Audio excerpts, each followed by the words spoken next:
आज हरियाणा विद्यालय शिक्षा बोर्ड में पधारने पर और ख़ास तौर पर जो फरवरी मार्च 2026 की सेकेंडरी, सीनियर सेकेंडरी और मुक्त विद्यालय की जो परीक्षाएं होने जा रही हैं उसकी कवरेज के लिए समय निकालने के लिए आपका हार्दिक आभार व्यक्त करता हूं। जैसा कि आप और हम सभी जानते हैं, हरियाणा विद्यालय शिक्षा बोर्ड परीक्षाओं के मामले में जिस प्रकार से अपना एक सिस्टम के तहत काम करता है, इस बार भी सेकेंडरी, सीनियर सेकेंडरी, मुक्त विद्यालय और डीएलएड की जो परीक्षाएं हैं वो 25 फरवरी से आरंभ होकर के 1 अप्रैल तक चलेंगी। इसमें 25 फरवरी से जो परीक्षाएं हैं वो सीनियर सेकेंडरी की परीक्षा होगी और 26 फरवरी को पहली जो परीक्षा है वो सेकेंडरी की परीक्षा होगी। और यदि मैं कुल विद्यार्थियों की संख्या इसमें आपको बताना चाहूँ, परीक्षार्थी जो इसमें अपीयर होने जा रहे हैं वह संख्या 5,71,767 है। यह संख्या परीक्षार्थियों की आज तक का जो हमारे पास डाटा है उसके आधार पर है।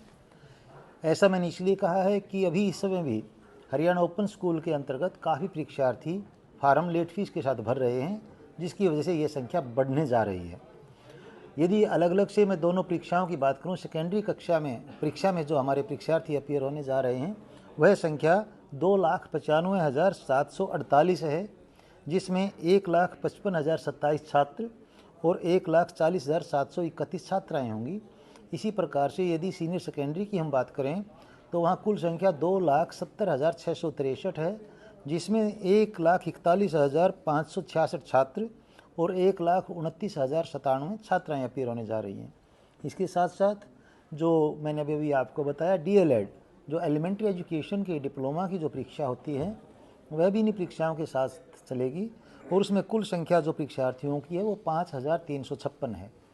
ये सारी जो परीक्षाएँ हैं साइमल्टेनियसली परीक्षा केंद्र जो हमने बनाए उन पर चलेंगी। 1,420 परीक्षा केंद्र टोटल बनाए गए हैं। इसमें ख़ास तौर पर इस बार यह ध्यान रखा गया है कि परीक्षार्थियों को परीक्षा केंद्र में कहीं दूर ना जाना पड़े, क्योंकि परीक्षार्थियों की सुविधा और जो ख़ास तौर पर छात्राओं की सुरक्षा का इसमें मुख्य प्रश्न जो होता है वो हमने ध्यान में रखा है। इसके बावजूद कुछ एक ऐसे अभी मामले संज्ञान में आए हैं जहाँ किन्हीं कारणों से परीक्षा केंद्र एक निर्धारित जो दूरी है उससे दूर बन गए हैं।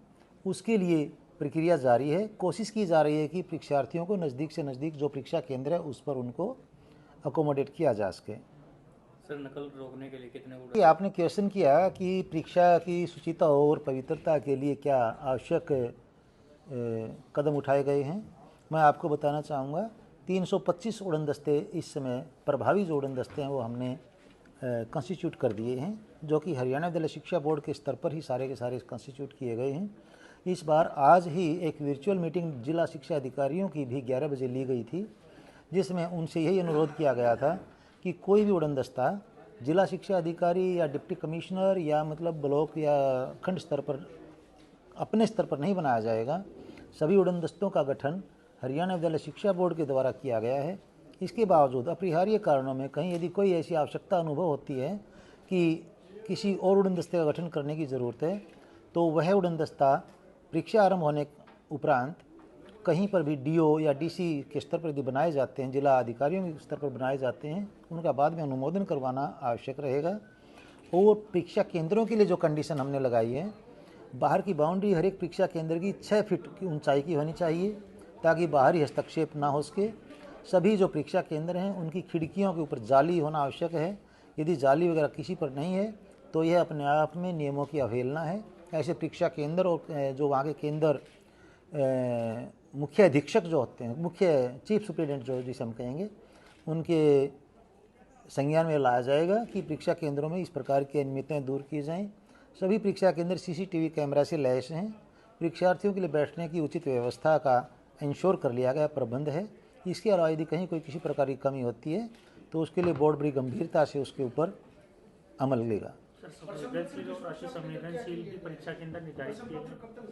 बिल्कुल, जो संवेदनशील और अति संवेदनशील की जो कैटेगरीज परीक्षा केंद्रों की होती हैं वह हमेशा पास्ट के जो अनुभव होते हैं उनके आधार पर की जाती है और इस प्रकार के परीक्षा केंद्र ही नहीं, हमने जिला स्तर पर ही पूरी तरह से संवेदनशील और अति संवेदनशील जो है वो क्षेत्र घोषित जो यूँ के चिन्हित किए हैं।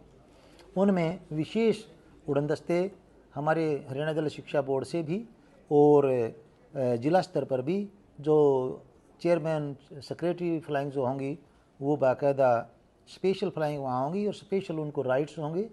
इसके साथ साथ जो वहाँ परीक्षक ड्यूटी पर होंगे उनके लिए स्पेशल निर्देश दिए गए हैं कि किसी प्रकार की कोई ढील बर्दाश्त नहीं होगी, जीरो टॉलरेंस बेसिस पर इसमें बोर्ड काम करेगा। देखिए, परीक्षा अपने आप में एक ऐसा शब्द है जिसमें आमतौर पर एक साइकोलॉजिकल प्रेशर या परफॉर्मेंस प्रेशर हमेशा इंसान के ऊपर आ जाता है।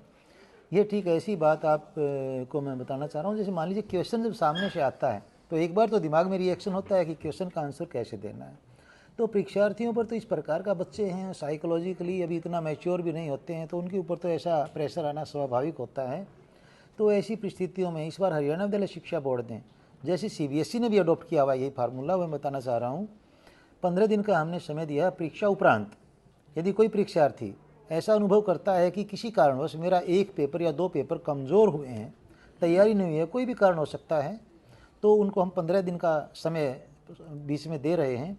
वो दोबारा से अपना फार्म भर सकते हैं उन 2 परीक्षा जो सब्जेक्ट विषय हैं उनके लिए, और दोबारा उसका हम परीक्षा उनकी लेंगे। ऐसी अवस्था में 2 दिन जो है परीक्षा होगी, इन आंसर बुक्स का मूल्यांकन होने उपरांत ही जिसमें ज़्यादा नंबर होंगे वह कंसीडर किए जाएंगे। ये अपने आप में परीक्षार्थियों के लिए एक प्रकार से रिलैक्सिंग न्यूज़ है। मैं यही अनुरोध करना चाहूँगा सभी परीक्षार्थियों से और अभिभावकों से कि अपने बच्चों को अभिभावकगण बाकायदा ऐसी एक प्रेरणा दें, ऐसी एक शिक्षा दें कि परीक्षा को पवित्रता और शुचिता बनाए रखने में पूरी तरह से वो अपना जो एक संयम है और अपनी जो एक उनकी सोच है वो बनाए रखें। और यदि कहीं कोई किसी प्रकार की चूक होती है तो परीक्षा के लिए हम दोबारा मौका उन्हें दे रहे हैं। सर, परीक्षाएं कब खत्म होंगी और जब परीक्षाएं 1 अप्रैल को, अभी आज का जो हमारा परीक्षाओं का एक जो शेड्यूल है उसके अकॉर्डिंग 1 अप्रैल को परीक्षाएं मतलब यूँ कह सकते हैं हम ख़त्म हो जाएंगी। ख़त्म शब्द थोड़ा अच्छा नहीं लगता, मैं कोई दूसरा शब्द इसके लिए संपन्न हो जाएंगी कहना चाह रहा था। इसके अलावा 15 दिन का जो शेड्यूल हमने दिया है आगे परीक्षार्थियों के लिए, वह परीक्षा भी हम 20 अप्रैल के आसपास करवा देंगे। तथा जो मूल्यांकन की बात आपने कही है, सारा का सारा मूल्यांकन इस परीक्षा में ऑफलाइन रहेगा। कोई ऑनलाइन का भी प्रावधान इसलिए नहीं है क्योंकि ऑनलाइन परीक्षा का आंसर शीट का जो मूल्यांकन है उसके लिए कुछ और फॉर्मेलिटीज़ ऐसी पूरी करनी होती हैं, जैसे फर्म का सिलेक्शन करना होता है। इसके साथ साथ यह भी देखना होता है कि मूल्यांकन जो होगा वह कॉस्टली ना हो। जो आज के दिन हमारे एक उत्तर पुस्तिका पर जो खर्च आ रहा है उससे ज़्यादा कॉस्टली ना हो। 1-2 रुपये तक की तो बात आमतौर पर कंप्रोमाइज़ किया जा सकता है, लेकिन पहले भी ऐसी एक न्यूज़ आपके नोटिस में आई थी। इस प्रकार से हम कोई ऐसा फैसला नहीं लेंगे जिसमें आर्थिक बोझ ज़्यादा पड़े। और जो बात है रिज़ल्ट की, कोशिश रहेगी 15 मई के आसपास हम रिज़ल्ट डिक्लेयर कर दें। सर, परीक्षा केंद्रों पर क्या सीसीटीवी इंस्टॉल किए गए हैं? बिल्कुल, सभी परीक्षा केंद्रों पर सीसीटीवी कैमरा लगे हुए हैं और जो वहाँ के विद्यालय के मुखिया हैं यानी प्रिंसिपल हैं उनकी बाकायदा इसके बारे में जिम्मेवारी फिक्स की गई है। यदि कहीं नहीं है तो इंश्योर करें कि 25 फरवरी तक अपने परीक्षा केंद्र में जहाँ जहाँ परीक्षा होनी है वहाँ सीसीटीवी कैमरा इंश्योर करें। बाहरी हस्तक्षेप को रोकने के लिए क्या कदम उठाए जाएंगे और कहीं पंचायत या स्थानीय लोगों का भी सहयोग है? जैसा मैंने बताया कि डीओ के साथ अभी वीसी हो चुकी है, इसी प्रकार से माननीय मुख्यमंत्री महोदय के निर्देशानुसार जल्दी ही सभी जो जिला अधिकारी हैं या यूँ कहिए डिस्ट्रिक्ट एडमिनिस्ट्रेशन स्तर पर डीसी महोदय और जो एसपी महोदय हैं, एक उनके साथ भी वीसी करने का अभी जल्दी ही प्लान है, जो कि 25 फरवरी से पहले कर ली जाएगी।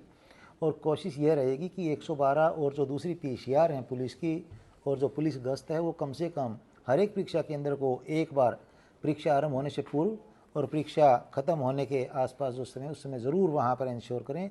ग्राम पंचायतों को अभी साथ में इन्वॉल्वमेंट इसमें किया गया है। बाहरी हस्तक्षेप को रोकने की पूरी जिम्मेवारी ग्राम पंचायतों की